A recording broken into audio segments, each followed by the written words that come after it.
a Playlyst original.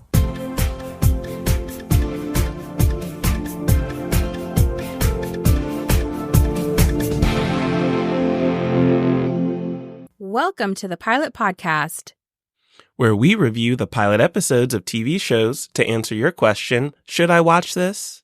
My name is Mitu. And my name is BJ. And this week, we're watching K-pop Idols on Apple TV+. So stay tuned to find out if Mitu has a new K-pop group she's interested in. Ooh, several after watching this show. Well, how about you tell us a little bit more about this show? In K-pop Idols on Apple TV+, we go backstage and behind the scenes into the super demanding lives of K-pop artists from around the world, including Jessi, Cravity, and Blackswan. So Mitu, I have told you a lot about K-pop because I am a fan. I informed you about the groups I'm interested in. Yeah. But I'm curious how you felt about these artists who have a lot of different relationships with K-pop, whether they're Korean American, they're a global group of international members, or a group that lived through the pandemic virtually. It was an interesting look into this world because when we watched the Cat's Eye show last week, a couple weeks ago. Last week. Okay. just a few days ago, the one on Netflix, it aligned more closely with what I'm accustomed to you sending because you prefer K-pop girl groups. Yeah. And I have a playlist on my Spotify that is just songs that you've recommended to me. Love it. These artists. And so the Cat's Eye show was more aligned with what I've seen and the concert that you took me to where everyone is very polished. Even the difficulties we saw in Cat's Eye were polished. Like it wasn't a lot of drama. It was just focused on the skills and artist development. In this one, there was a lot of drama. So as you share, Jessi is getting older. She's a rapper. She's striking out on her own. She's no longer signed to Gangnam Style fame size label. We have Blackswan, who has all of this intra-personal drama happening. And then we have Cravity, who literally debuted on April 14th, 2020. And so they, unfortunately, had not for like 2 years had the opportunity to engage with fans in person. So lots of pressure. And then I was surprised by the amount of honest drama we were allowed to see because we saw people's real frustrations. Yes, this is a documentary, and I thought it would be like the Cat's Eye documentary where we get very structured and limited viewpoints from how all of the idols are feeling, how the staff is feeling. But in this one, everyone seems to be more honest, as you would expect, say, for an American or Western documentary versus the structured, polished K-pop world.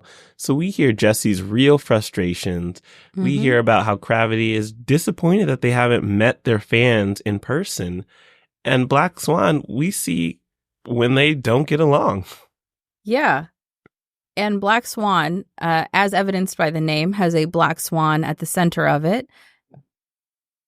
Rapper Fatou from Senegal, who also lived in Belgium. I think she grew up there. Grew up in Senegal until she was 12 and then moved to Belgium. And she speaks several languages. From what I could gather, Korean, Dutch, French, and English so far. Yeah, and maybe then like also 5 or something, I think. Yeah, her own language, because it appeared she and her mom were speaking something different from all of these things. So we have a star like that.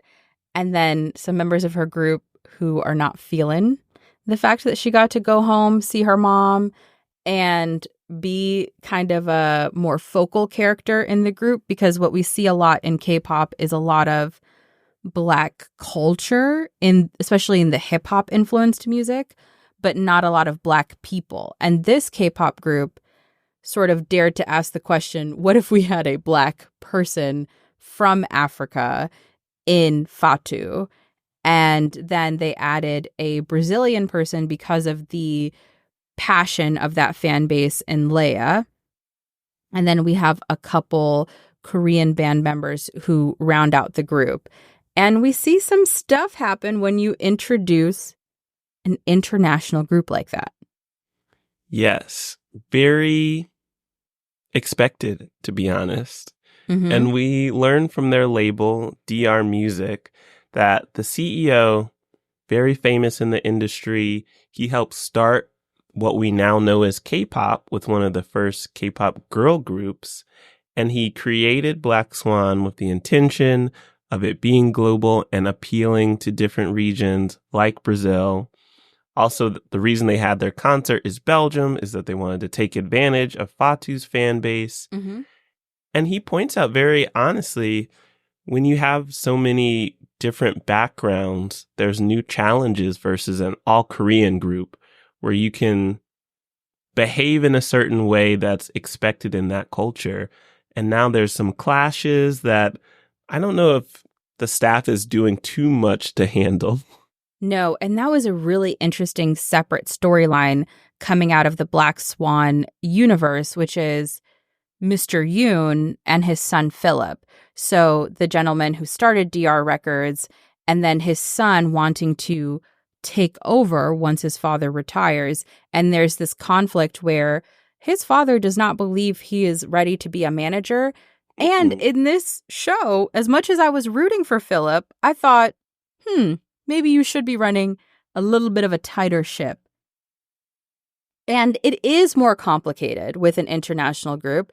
You know, Mr. Yoon prior, I think his biggest issue with that first group, Baby Vox, was how do I get this young Korean woman into box braids? And so we saw those really tough braids in a lot of those flashback videos. And that must have been really hard. Hours and hours of braiding, trying to find Yaki and all of this. But it gets more complicated when you bring in other cultures instead of just their hair. And on the opposite end of the spectrum, we have Cravity, not only just because they're a boy group, but they're from Starship Entertainment, which is now one of the biggest K-pop labels out there right now, with huge stars like Monsta X and also IVE, a huge girl group right now. I like them. You've played me their music. Yes, they're very popular.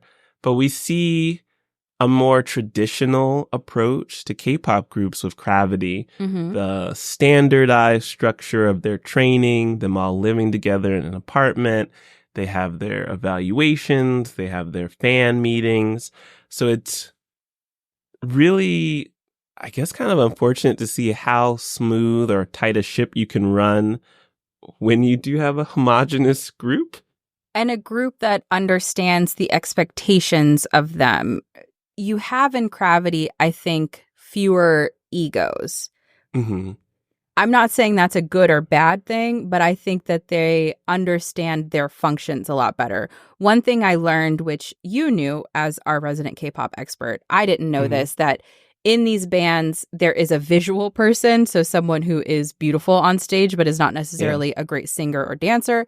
That's your position. They can keep up with the rest, but they're visual. There's the youngest one, the maknae. There's a band leader, literally known as the leader. There are different stratifications of vocalists, so lead vocalists, second lead vocals, backup vocals, etc. And then same with dancing. And rapping. And then there's the rapper. So it is so highly structured. And that's hard to do when you're trying to respect multiple cultures, respect multiple backgrounds, versus if you have a group that is coming in, understanding that context, understanding that culture, and being like, all right, I'm singer number 2, I'm dancer number 3, I'm this number 1, I'm visual, so my mic will be off. Like, it's just interesting, the difference, seeing them side by side. And we don't get to see as much of Cravity yet in this first episode. Right. But it was interesting seeing side by side, even the rehearsal structure. Yes, the approach has to be different.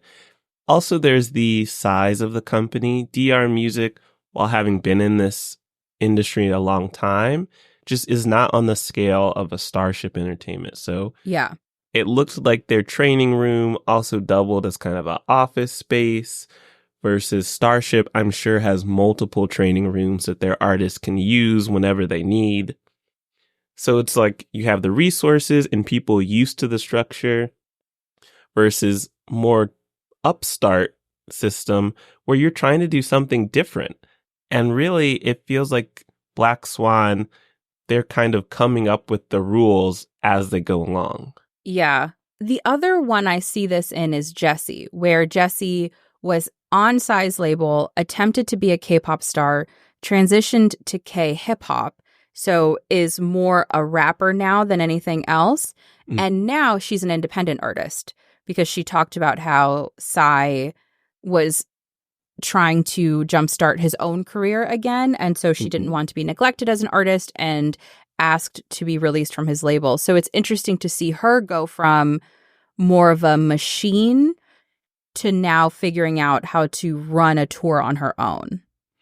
Which is tough when you come from a machine that has all of the logistics in place, and now it's you, your mom, and some of your friends have to manage a European tour. That sounds stressful. I feel like with these K-pop groups, I imagine there are vocal coaches that travel with them, choreographers, people who are just monitoring their functions. Whereas Jessi had to be the one in rehearsal, for example, in this first episode, to be like, we actually need to cut this short because I'm singing too much and I cannot risk my throat before tonight's performance. And it would have been great if she had a single other accountability person there who understood her world better and her needs better to be able to say that maybe even 5 minutes earlier before she got to the point where her throat was a little bit sore, to be like, stop singing now. And I think that shows the sacrifice and how much effort these idols put into their career. Yeah. Because they recognize how important the fans are. Throughout this documentary, they do little interviews with fans, asking them questions about K-pop, why they care about different groups, what's important to them. And at the end of the day, these idols do everything they humanly can to make the fans happy, which has a lot of pros and a lot of cons. Yes, the level of respect for fans, wow. But the level of sacrifice to do that was bananas to witness. In all of these, you hear, I trained for a year, I trained for 2 years, I only did this, I only did that. I do this to closely monitor my body. And then they did a preview of episodes to come, and there are just more and more intense things that come up. There are people who have not seen their family in months or years. It's just, they're giving it all up to be in this K-pop universe because you really are like part of this machine. It's rough. And I think you brought up a good point. A lot of the people we saw, Jessi, members of Blackswan, and some members of Cravity, moved to Korea. Yes. They may have dropped out of high school. They may have left their family to take a risk because a lot of them came here to train to then hope to be picked to be an artist. Truly wild. And a lot of them, no prior time spent in Korea. For some of them, they're not even Korean. So they're simply encountering an entirely new country, culture, and language all at the same time. And not encountering it like, let me go on this little trip, get to know this place, and then come back to what I know, but to fully lock in and move there.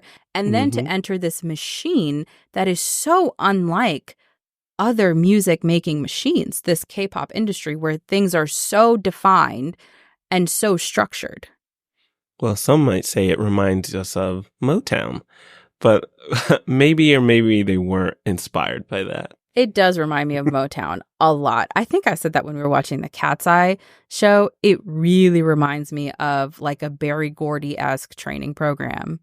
Well, SM Entertainment, one of the biggest and longest running K-pop entertainment companies, they have gone on record saying they learned about what Motown did with their artist development programs and modeled K-pop off of that.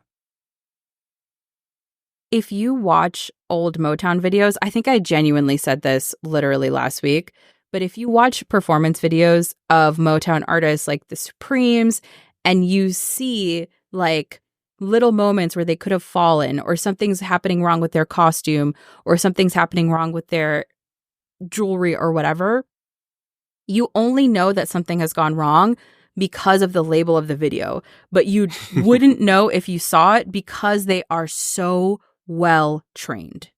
They set the standard.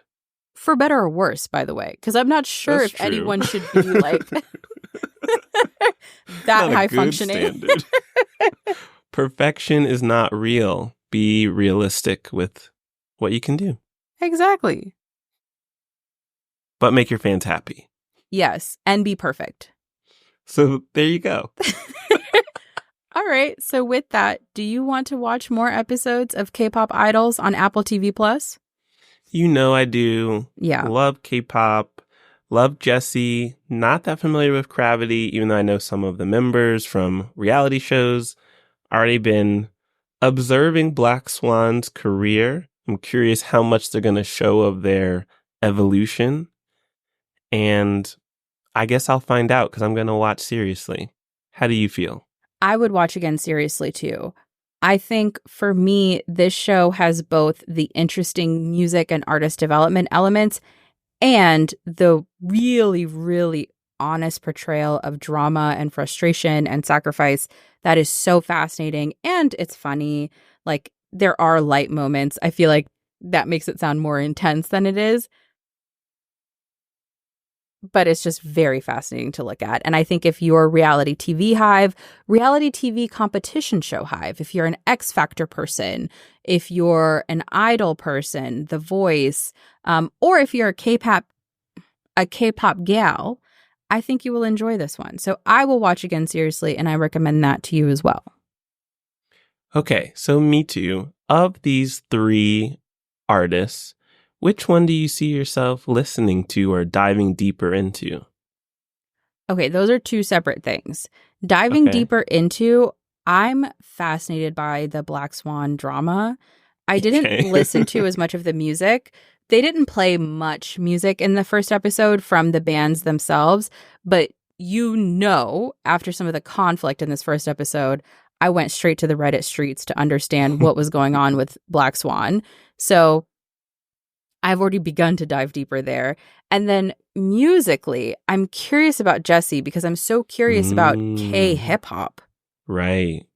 I can see you liking some of her songs. I'm definitely interested. That's the start. Yeah. And if you're interested in more episodes of the Pilot Podcast, head to our website at thepilotpodcast.com or follow us on your favorite podcast platforms. And you can send thoughts, feelings, show recommendations, even more K-pop group recommendations to askthepilotpodcast@gmail.com. Thanks for listening. Bye.